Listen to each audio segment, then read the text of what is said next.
Hi guys, Mary here from Mary's Heirloom Seeds, and welcome to another portion of our series on growing a food storage prepper garden. So behind me here we have Moringa. Moringa is a very important plant if you are looking for something that is easy to grow, easy to harvest, and produces a lot of greenery in a very short time. So Moringa is also called the miracle tree. You can actually eat the seeds. The seed meat on the inside is edible. You can also eat the leaves here, and the flowers are also edible. So let's go ahead and show you what these moringa look like. So these moringa plants are planted in buckets. It makes it easy for moving them around. You can move them inside if you get frost. These leaves here can be harvested and dried with little to no preservation methods. So you don't need a dryer, you don't need an oven to dry them.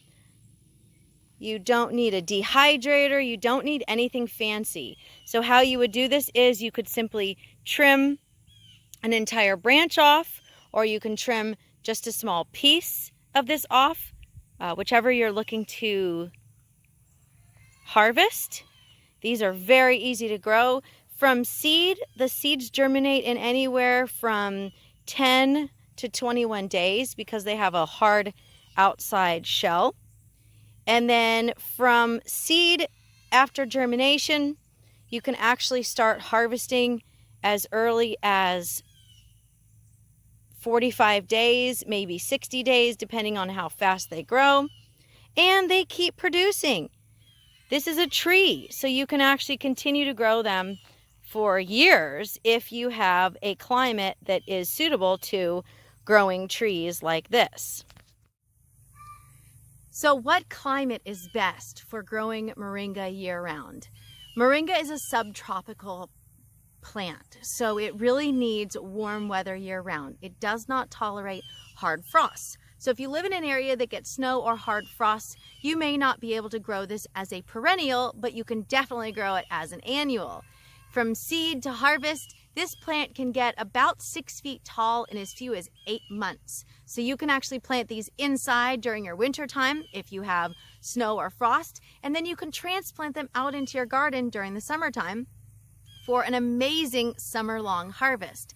Now I mentioned double duty and triple duty crops. The beauty of this plant is not only can you eat the leaves, the seeds, and the flowers, you can actually harvest this beautiful plant and use it as fertilizer. You can either add it to your compost pile for organic matter, or you can brew a tea and use this on your plants to feed your plants. How spectacular is that?